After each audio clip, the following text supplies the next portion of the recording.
आज का पहला अवलोकन है कि कैसे हम पहचाने एक बाबा, मतलब जिसको हम परंपरावादी बाबा,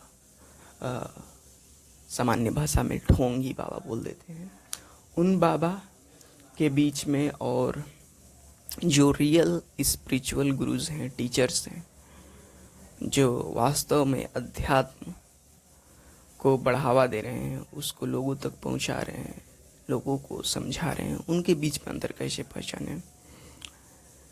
तो देखिए, अगर आप अध्यात्म को समझते हैं, अध्यात्म के अर्थ को समझते हैं, तो आप भली भांति समझ जाएंगे कि इन ढोंगी बाबा में और जो स्पिरिचुअल रियल टीचर है वो उनमें अंतर क्या है। तो अध्यात्म का अंत मतलब ही होता है खुद को जानना। इसमें देश दुनिया, तीसरी दुनिया, चौथी दुनिया, 10वीं दुनिया की बात नहीं की जाती अध्यात्म में। अध्यात्म में सीधा सा संबंध होता है मनुष्य से।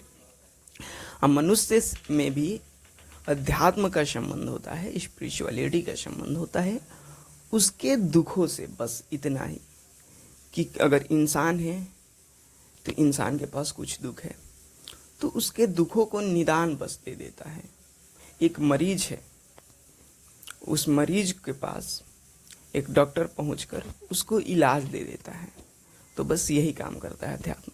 कुछ मतलब परालौकिक सोचने की ज़रूरत नहीं कि नहीं नहीं अध्यात्म में जाएंगे तो ये हो जाएगा, वो हो जाएगा। ख्याली पुलाव नहीं बनाना है कि ये मिल जाएगा, वो मिल जाएगा। कुछ नहीं मिलेगा, सब कुछ यहीं मिलेगा। एक बेहतर जीवन मिलेगा, एक बेहतर कर्म मिलेगा, एक बेहतर आपको दिनचर्या मिलेगी, ठीक ना। हाँ, बेचैनी थोड़ी सी कम हो जाएगी, खालीपन थोड़ा सा मिट जाएगा। हाँ, आप खुल के जीना शुरू करें, थोड़ा सा अंदर से मजबूती मिल जाएगी, आत्मनिर्भरता मिल जाएगी, सेल्फ डिपेंडेंट बन जाइएगा। और अध्यात्म एक चीज़ और अच्छी चीज़ मुझे लगता है जो सिखाता है, और जहाँ तक मैं अभी तक सीख पाया हूँ, कि वो ये बताता है कि भाई यहाँ पे सब अकेले हैं, कोई जोड़ों में नहीं है, कोई समूहों में नहीं है, ठीक है ना। तो अध्यात्म का ये चीज़ मुझे बहुत अच्छा लगता है, और ये चीज़ हमें बार बार याद दिलाता है कि तुम्हें खुद की ज़िंदगी जीनी है, ना कि औरों की ज़िंदगी जीनी है। और इसीलिए याद भी वो बार बार दिलाता है कि तुम तुम जो हो एक इंडिविजुअल, एक बीइंग हो, एक निजी जीव हो, एकमात्र। और दूसरों को देखकर, दूसरों के मान्यताओं पर चल के जियोगे तो खुद को कभी नहीं जी पाओगे, खुद की जीवन नहीं अच्छे से इंजॉय कर पाओगे। हम लोग ज़्यादातर भी तो यही करते हैं, क्या कहते हैं कि हमें अपने माता की, पिता की, पूर्वजों की, अपने परिवार के सपनों को जीना है। शायद आपको दूसरा जीवन मिले ताकि आप फिर से अपने लिए जी पाए। तो अगर ऐसा संभव है तो बढ़िया है भाई, जिए, दूसरों के सपनों को साकार कीजिए। हाँ, तो रियल गुरु होता है कौन है? वो पाखंडी बाबा। देखो, रियल गुरु कभी ये नहीं कहेगा ना कि आप हमेशा संपन्न हैं, वे हैं, परिपूर्ण हैं। वो हमेशा आपको मतलब झूठे क्या होता है, झूठे परवरिश, झूठे क्या बोलें, दिलासा नहीं देगा, झूठे आपको दिलासा या संतावना नहीं देगा। वो आपको हमेशा दर्पण दिखाएगा। दर्पण का मतलब शीशा दिखाएगा, आईना दिखाएगा। वो कहेगा देखिए मैं ये हूँ, दर्पण यहाँ पर हूँ, आइए आप सामने खड़े हो जाइए, आप खुद को देख पाएंगे कि आप कैसे हैं। तो दर्पण का काम करता है। आप अच्छे हैं, कितने अच्छे हैं, बुरे हैं तो कितने बुरे हैं, आप कितने अच्छे कितने बुरे हैं देख लीजिए, मैं आईना हूँ। तो अच्छे गुरु की पहचान, अच्छे संबंधी, दोस्त, मित्र, जितने भी रिश्तेदार हैं, इसकी पहचान करना हो तो बस उनको आईना की तरह ले लीजिए। देखिए कि वो हमारे लिए आईना की तरह काम कर रहे हैं कि नहीं।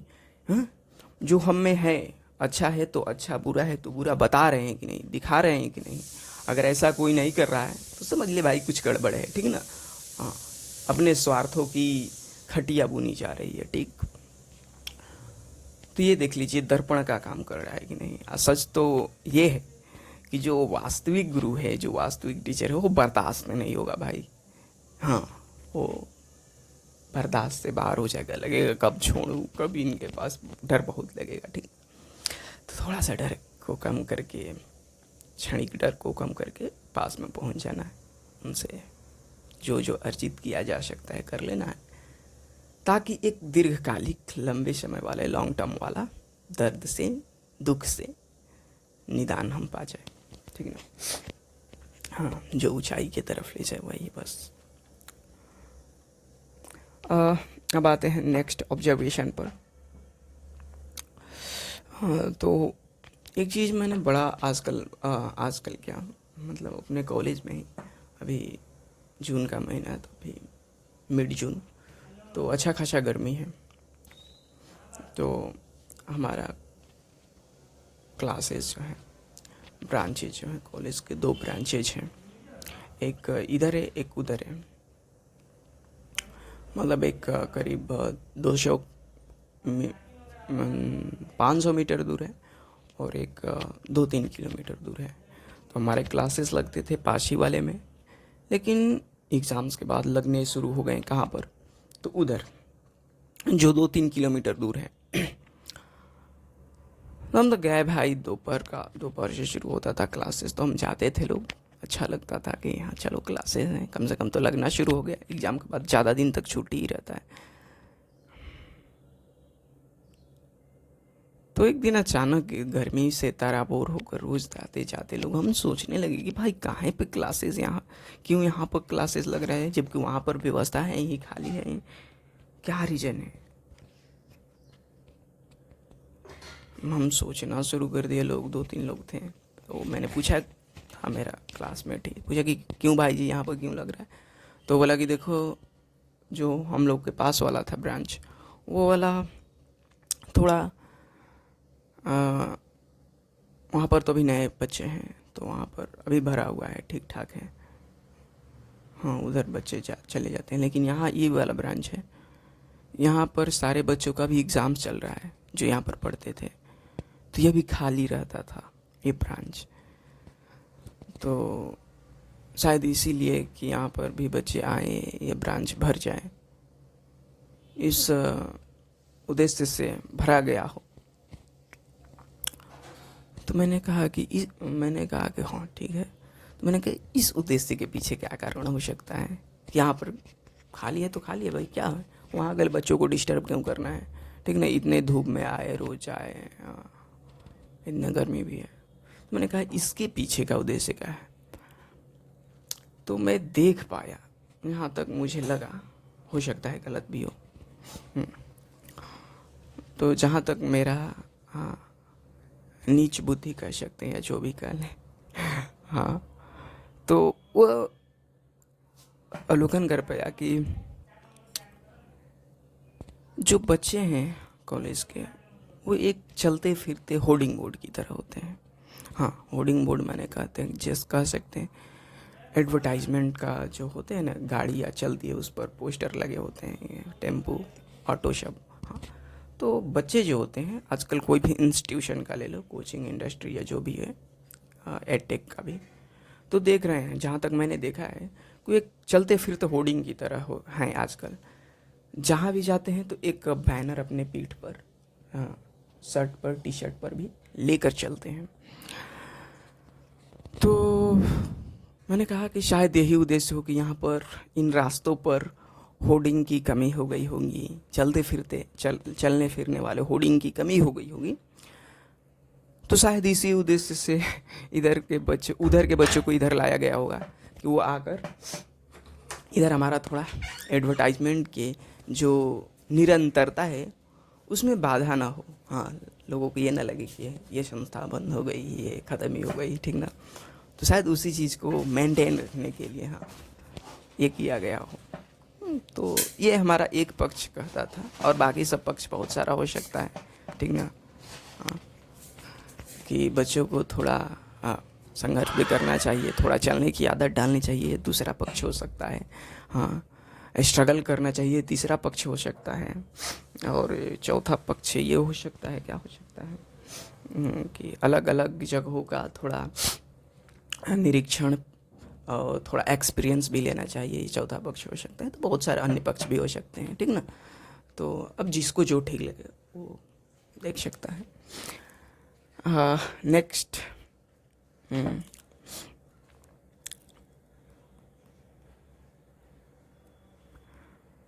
एक चीज़ मैंने कुछ दिन पहले गया था बाहर बाज़ार में, तो देखा मैंने स्टॉल एक बुक्स का। तो वहाँ पे गया, आचार्य प्रशांत का बुक स्टॉल था, तो उन्हीं की किताबें थी वहाँ पर। तो वहाँ पर एक बड़ा मैंने अजीब चीज़ अवलोकन किया। तो मैं यूँ ही किताबें देख रहा था खड़ा होकर, तो करीब बहुत सारे लोग आ गए, 2-4 लोग और आए। तो मैंने अचानक सुना पीछे से 2 लोग जन गए, युवा ही थे।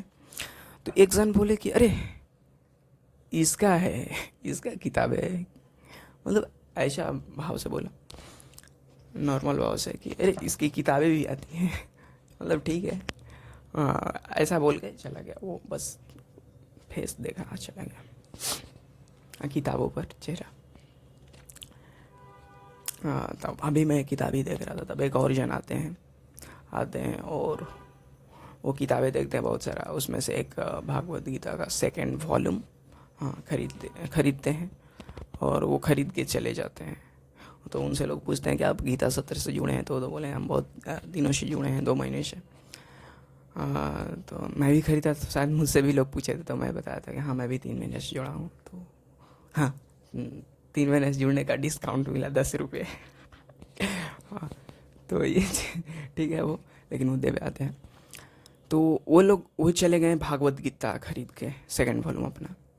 कुछ देर बाद मैं अभी किताब ही पढ़ रहा था, देख रहा था, तो उधर से आते हैं 2 नारियल लेकर, नारियल पानी और डाफ जिसको बोलते हैं, उसमें स्ट्रॉ लगा था। और जो लोग 2 जन बुक के स्टॉल पे खड़े थे, बुक को सेल करने के लिए, बेचने के लिए, उनको ला कर देते हैं डाफ को, और बोलते हैं कि आप लोग इतना काम कर रहे हैं आचार्य जी के लिए, और आप इतने मेहनत कर रहे हैं, आप ही कर रहे हैं, आचार्य जी कर रहे हैं हम लोगों के लिए।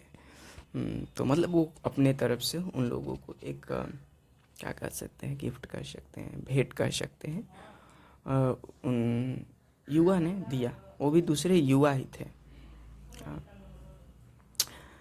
तो मुझे बड़ा अजीब लगा कि एक ये भी युवा है जो अभी डाफ ला कर दिया, और एक वो भी युवा था जो मुझे पीछे से गुजरा, अरे इसकी किताबें भी है।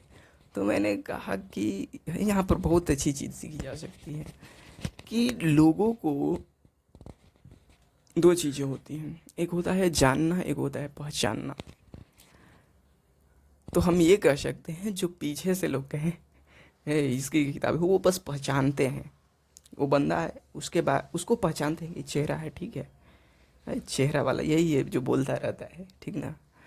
दूसरा है जो डाब ला कर दिया, शायद वो उसके इम्पोर्टेंस को जानता है, उसके उद्देश्यों को जानता है, उसके मेहनत को देखा है, उसके कर्मों को देखा है, उसके कर्मों से जो फल मिलता है, चेंजेज आते हैं, रिफॉर्म आता है, बदलाव आता है, उसको देखा है। मतलब वो जानता है, पहचानता नहीं है, वो जानता है कि वो बंदा क्या है।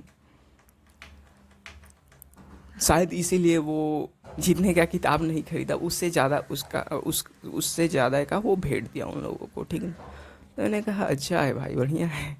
मतलब वहाँ पे एक बंदे में मैंने करुणा देखा, भाव शून्यता देखा। शायद मैं भी वैसा ही बन जाऊँ, बढ़िया रहेगा, ठीक ना।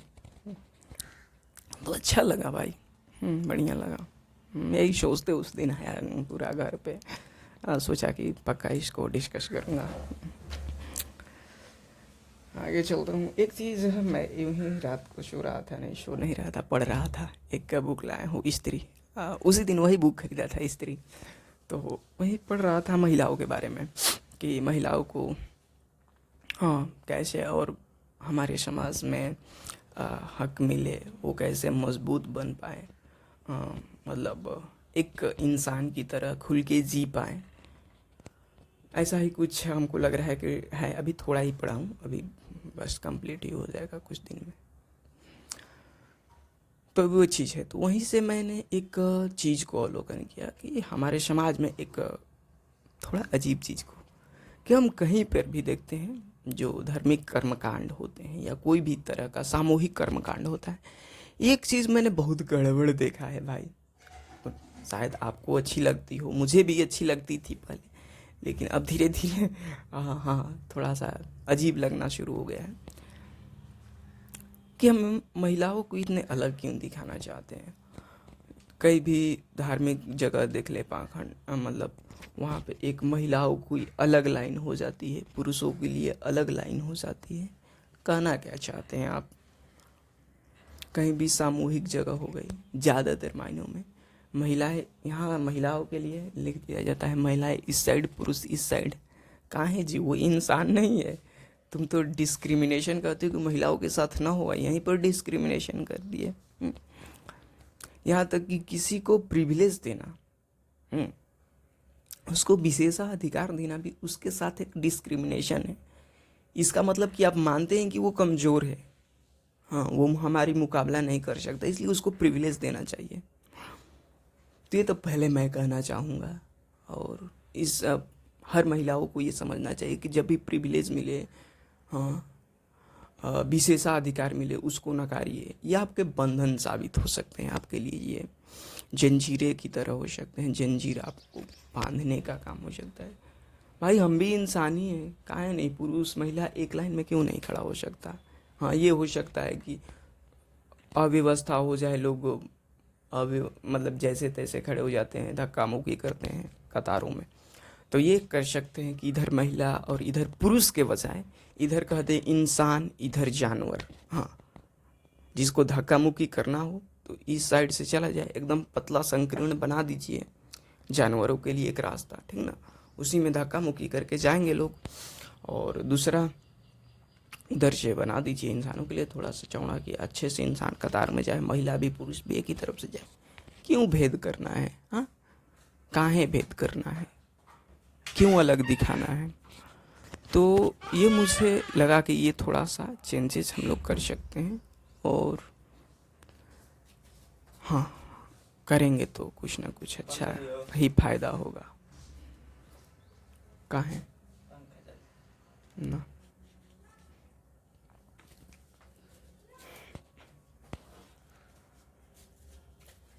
आगे चलते हैं। आगे एक अवलोकन जो मैंने अभी फ़िलहाल ही में किया, वो कहाँ पर किया था? तो अभी एक सरकारी अस्पताल है हमारे ही स्टेट ज़िले में, यहाँ पे पटना में, PMCH। तो वहाँ पर मैंने देखा कि अभी इलाज चल रहा है मेरे एक परिवारजन का, दादी का। तो वहाँ पर बड़ा एक अजीब व्यवस्था मैंने देखा कि लोग प्राइवेट से जाते हैं सरकारी अस्पतालों में ताकि वो लूटने से बच सकें, कि हमको प्राइवेट वाले लूट ना सकें। और एक कैद तोड़ के गए थे, एक कैद में फंसने के लिए, कुछ ऐसा मैं चीज़ देख पाया। तो वहाँ पर भी हैं बहुत से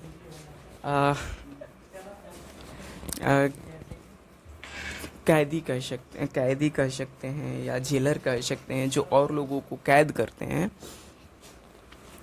तो ये चीज़ मैंने देखा वहाँ पर भी कि वहाँ पर जो दादी थी मेरी, वो करीब 7-8 दिन से वहाँ पर हॉस्पिटलाइज थी, वहाँ पर एडमिट थी, और इलाज भी चला कुछ दिन तक। तो कुछ दिन बाद आया कि अब ठीक हो गई है तो मिलना चाहिए, डिस्चार्ज होना चाहिए, यहाँ से निकलना चाहिए हॉस्पिटल से। लेकिन हुआ क्या कि डॉक्टर साहब आया और बोला कि ये अभी इनकी बाकी है कुछ जांचेस, कोई अभी करना है, ये जांच करना है। और बताया कि इसका इतना फ़ी लगेगा, मतलब करीब एक बताया कि 5400-5500 इस तरह। तो इसकी दो व्यवस्था है, एक आप तो सरकारी फंड से कर सकते हैं, एक अपना सेल्फ पेड करके कर सकते हैं। तो सरकारी वाला पेड में गए लोग तो वहाँ पर और डिले कर रहा था जानबूझकर कि ये लोग सेल्फ पेड करके कर लें, और जानबूझकर डिले किया और अंतोगत्वा वो कराया ही वहीं पर कि पैसे देकर करा लीजिए। तो यह चीज़ मैं देख पाया कि आप एक कैद छोड़कर भागे थे दूसरे कैद खाने में जाने के लिए, तो ये चीज़ थोड़ा अजीब लगा। और डॉक्टरों को भी मैंने बहुत सारा एक अजीब चीज़ देखा वहाँ पर कि वहाँ पर सरकारी डॉक्टर सब था, और वहाँ काउंटर पर देखा कि सब ब्रांडेड कंपनियों का वहाँ पर पैम्पलेट पड़ा हुआ था। वहीं पर उसके सेलर भी थे, वो सेल्समैन जो होते हैं कंपनियों के। तो डिस्क्रिप्शन जो लिखा जा रहा था दवाइयों का, वो जेनरिक ना लिखकर स्पेसिफिक ब्रांड का लिखा जा रहा था। कंपनियों को मतलब प्रमोट किया जा रहा था, ना जाने क्या किया जा रहा था।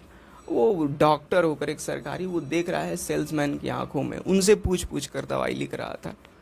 तो ये अजीब लगा मुझको, और कहा कि है प्रॉब्लम है यहाँ पर भी।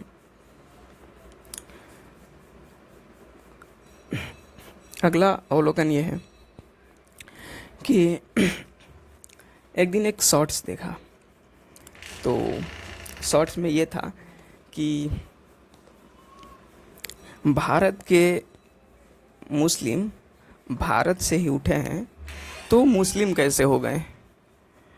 तो कुल मिलाकर इंटेंशन ये था उस पोस्ट का, उस कंटेंट का, कि कुल मिलाकर ये कहना चाहता था बंदा कि यहाँ पर जितने भी जाति धर्म संप्रदाय के लोग हैं, वो जितने भी धर्म संप्रदाय के लोग हैं वो हिंदू से ही उठे हैं, और अंतोगत्वा वो हिंदू ही हैं। तो मैंने ये चीज़ कहा कि ठीक है, बढ़िया है। अगर ऐसा है तो हम क्या ये भी नहीं कह सकते हैं कि जो भारत में उच्च जाति उच्च वर्ण के लोग हैं वो भारत से ही उठे हैं, तो ऊंचे कैसे हो गए, और कुछ लोग नीचे, कुछ लोग छोटी जाति के हो गए। या तो सबको एक ही होना चाहिए, या तो सबको ऊंचा होना चाहिए, या तो सबको नीचा होना चाहिए था। तो वर्ण व्यवस्था है ही क्यों हमारे समाज में? लोगों को कैटेगराइज क्यों किया गया कि आप बड़े ऊंचे ओहदे के जाति के हैं, आइए छोटे जाति के हैं? तो ऐसा किया ही क्यों गया? ये आप नहीं सोच रहे हैं केवल धर्म पर ही लागू होगा, जातियों पर लागू नहीं होगा। कहाँ है कि फालतूगिरी किए हुए हैं। इंसान बनिए, लोगों को इंसान ही मानिए, ठीक है ना? बेहतरी इसी में है। और साथ ही साथ अभी और है, तो चाहूँगा कि इसको दूसरे वीडियो में मैं कवर करूँ, नहीं तो ज़्यादा वीडियो लंबा हो जाए। आज के लिए इतना ही, धन्यवाद।